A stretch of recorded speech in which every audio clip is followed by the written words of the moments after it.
د بې حسه قومو په اړیه کې کېږي چې هغه هېڅ هم نشي کولی. موږ خو ځان ته مسلمانان یایو، موږ خو ځان ته پښتانه یایو. هغه د حضور پاک صلی الله علیه وسلم حدیث هیر دی له ما او تا څخه چې مسلمانان ټول د یوه بدن په شان دي. په بدن کې چې پر کوم ځای باندې پر لاس درد وي ټول بدن به بې ارامه وي. ما او تا نن نور وسخ به نه کېږي.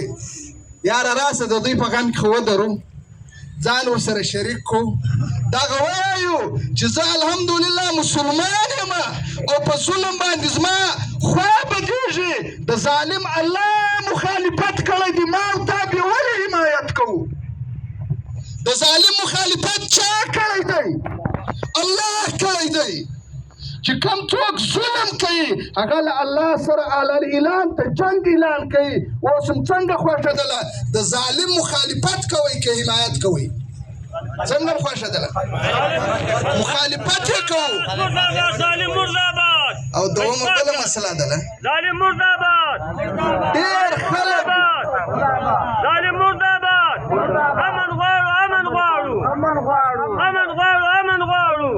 ډېر خلک حق خبر په دا نشي کولی چې کېدای شي څوک به نقصان راورسوي. غریبان حق خبره هم نه وي کې بیا هم تر قبرو ورسېږي. مرګ د الله حق فیصله دله او دا له ما او تا سره هم کېږي چې زما او ستا نه مال محفوظه دی، نه مو سر محفوظه دی، نه مو ګاډۍ محفوظه ده. آیا څنګه ژوند به ترو؟ ته سوچ وکړه. دلته خو 40 انسانان مړي دي چې زما او ستا موټرسایکل څوک وساتي څه حال به وي؟ د خلکو په کورلاو ګاډۍ سوې دي، د هغو غریبانو به څه حال وي؟ باید پر دې باندې ټول کار کښېني او دا فیصله وکړي چې زموږ په وطن کې که هر څوک دی، هغه چې هر څوک دی چې زموږ په وطن کې امن خرابوي، ظلم یې کوي، د هغه دفاع به موږ پخپله کوو. دا خلک زما او ستا دفاع نشي کولی. دا خلک خالي پروډو ولایت انسانان شکوي. د راډیشن چوکۍ پر لس قدمه باندې دله څه شی وکړل؟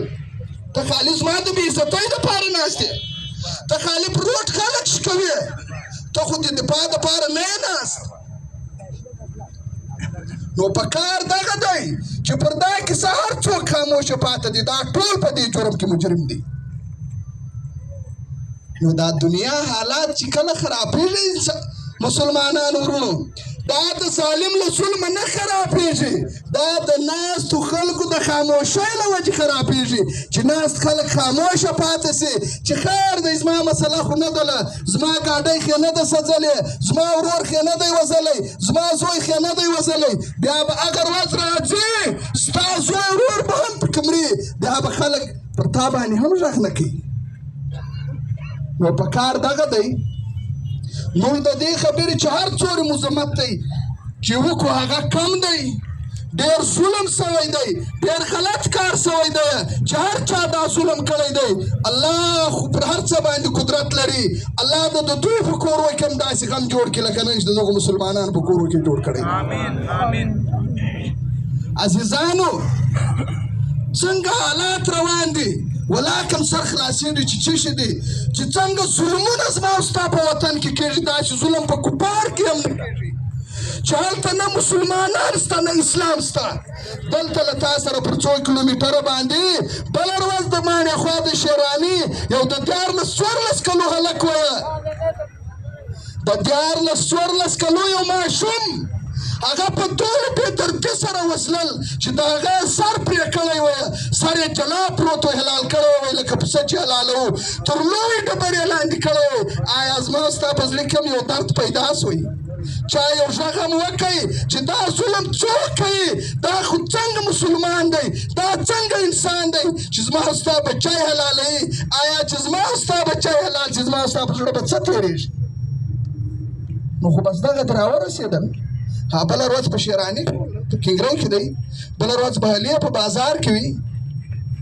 خبره څنګه خلک کوي یا کله شپې هر څه کېدل ورو زمان دا څنګه خبره ده له هغه روډ سره خلک هم مسته دي چوکیان هم سته لیکن څوک روزي نه اوس په دا باندې خو ولاکه زموږ سر خلاصېږي چې ما به تر چوکۍ ځان رسوئ بیا به مو ځان محفوظ اسمارئ یاره مزمت خو وکړه یو څه خو وکړه بیا به زه وایم چې ستا پر وسم تروله تا څه شي وکړل کم کردار د ادا کړه نو موږ په کلکو ټکو باندې اول وار د دو خلکو غندنه کوو هغه چې هر څوک دي موږ یې مخالفت کوو بیا په کلکو ټکو باندې زموږ د سرکار غندنه کوو چې بایي ولې ستا له خوا یوه جوابي کاروایي نشته سهار بیا راځې بیا لاشونه وړې نو په کار دغه دی پر دغه باندې یو قومي جرګه راوغوښتل سي چې زموږ علاقه